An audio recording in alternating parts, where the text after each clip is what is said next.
بسم اللہ الرحمن الرحیم۔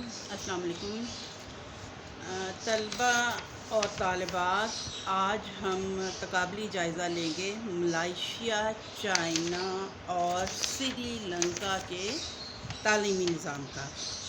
سب سے پہلے ہم دیکھتے ہیں کہ چائنا میں کیا صورتحال ہے۔ چائنا میں پرائمری تعلیم کی تکمیل کے بعد 15% طلبہ مزید ہائر ایجوکیشن کے لیے داخلہ لیتے ہیں، اور ثانوی تعلیم جس کو ادنا کا نام دیا گیا ہے یہ 3 یا 4 سال تک، اور ثانوی تعلیم اعلیٰ کا دورانیہ 3 سال ہوتا ہے۔ مڈل اور ہائی اسکول کی تعلیم میں چینی ادب، انگریزی، ریاضی، فزکس، کیمسٹری، تاریخ اور جغرافیہ لازمی مضامین ہوتے ہیں، اور ثانوی سطح تک تعلیم سب کے لیے یکساں ہے۔ طلبہ کے امتحان اور امتحانی نتائج اور ذہنی رجحانات کے مطابق وزارت تعلیم ڈیسائیڈ کرتی ہے کہ کن طلبہ کو میڈیکل میں جانا ہے، انجینئرنگ میں جانا ہے، کامرس کی تعلیم حاصل کرنی ہے، یا انتظامیات یعنی ایڈمنسٹریشن کی تعلیم کا مستحق ہے۔ پھر یہ ہے کہ اعلیٰ فنی یا تعلیمی اداروں میں داخلے کے لیے قومی سطح پر مقابلے کا امتحان، جس میں اچھی صحت اور کام کرنے کی ذہنی استعداد کو بھی جانچا جاتا ہے۔ شعبہ امتحان سخت ترین ہے۔ ہر 6 ماہ بعد امتحان مقامی اساتذہ کے پرچہ بنانے پر ہوتا ہے، اور جو کہ تحریری امتحان لیتا ہے اور انٹرویو کرتا ہے، وہی مارکنگ بھی کرتا ہے اور طلبہ کی کارکردگی اور ذہنی رجحان کے بارے میں رپورٹ تیار کرتا ہے۔ بعض مضامین کے ہفتہ وار یا ماہانہ ٹیسٹ بھی لیے جاتے ہیں۔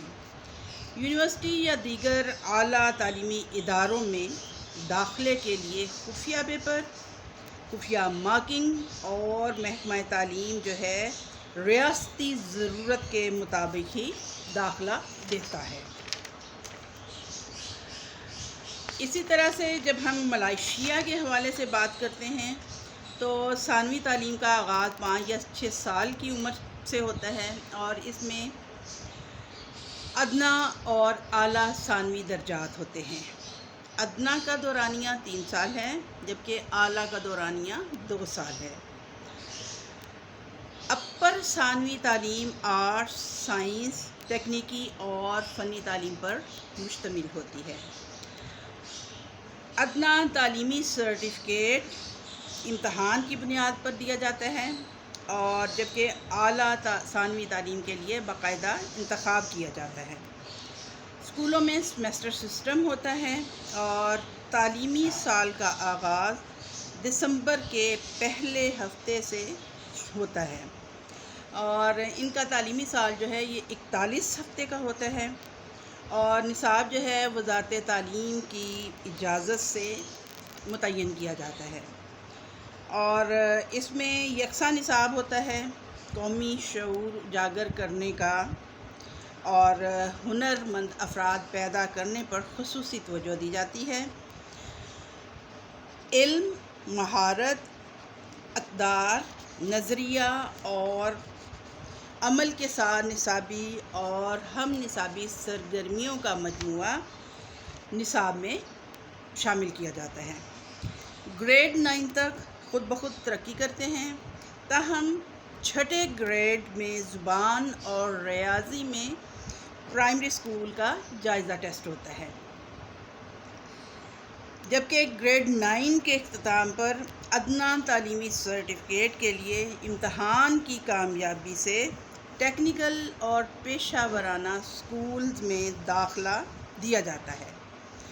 گریڈ 11 کے اختتام پر تعلیمی پیشہ ورانہ یا ٹیکنیکل سرٹیفکیٹ کے بعد یونیورسٹی کورس میں داخلے کی اجازت ہوتی ہے، اور اساتذہ کے تربیتی کورسز جو ہیں وہ یا پولی ٹیکنیکل اداروں میں داخلہ دینے کے لیے یہ 9ویں گریڈ کے بعد کا سرٹیفکیٹ ضروری ہوتا ہے۔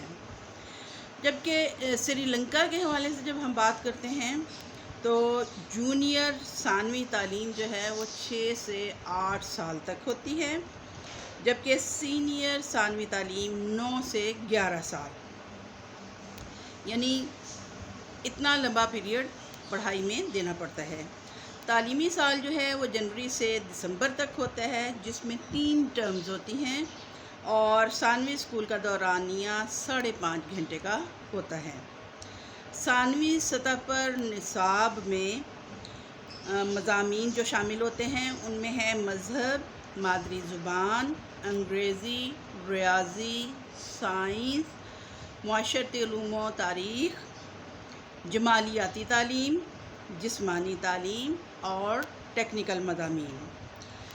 ٹیکنیکل مضامین جو ہیں وہ 7ویں اور 8ویں درجے میں اور 9ویں درجے میں پیشہ ورانہ تعلیم، اور ان میں سے کسی ایک مضمون کا انتخاب کیا جاتا ہے۔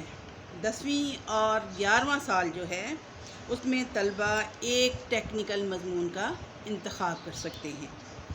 11ویں سال کے اختتام پر، جو کہ عام تعلیم کے اختتام کہلاتا ہے، اس میں general certificate of education ordinary level یعنی او لیول کا امتحان مرکزی سطح پر لیا جاتا ہے۔ مطلوبہ نتائج پر پہنچنے والے کالج کی سطح پر پہنچتے ہیں۔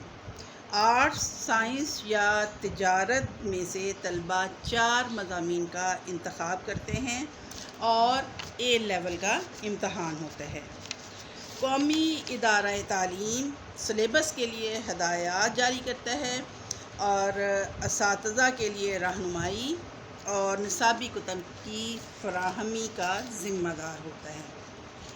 ہر سال خود بخود ترقی اگلے درجے میں جانے کا اصول موجود ہے، لیکن بعض دفعہ طلبہ ایک سال میں مزید اسی گریڈ میں رہتے ہیں، یعنی جب وہ تھوڑے نکمے محسوس ہوتے ہیں تو ان کو اسی گریڈ میں ایک سال اور لگانا پڑتا ہے۔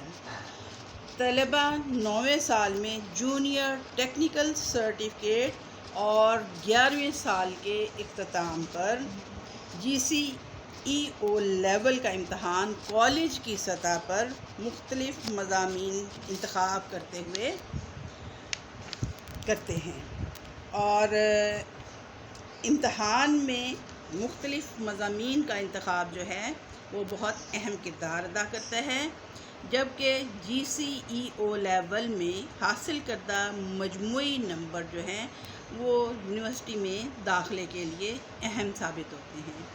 اس طرح سے ان تینوں ممالک کا جو تعلیم و تربیت کا طریقہ کار ہے اور جتنی مدت کا تعین کیا گیا ہے، اس سب کے حوالے سے ہمیں کافی معلومات مل جاتی ہیں اور ہم ان کا قابل جائزہ پاکستان میں تعلیمی نظام کے ساتھ کر سکتے ہیں، اور اس طرح سے ہم اندازہ لگا سکتے ہیں کہ کون سا ملک جو ہے وہ کس لحاظ سے تعلیم دیتا ہے اور پاکستان میں اس میں کس طرح سے بہتری لائی جا سکتی ہے۔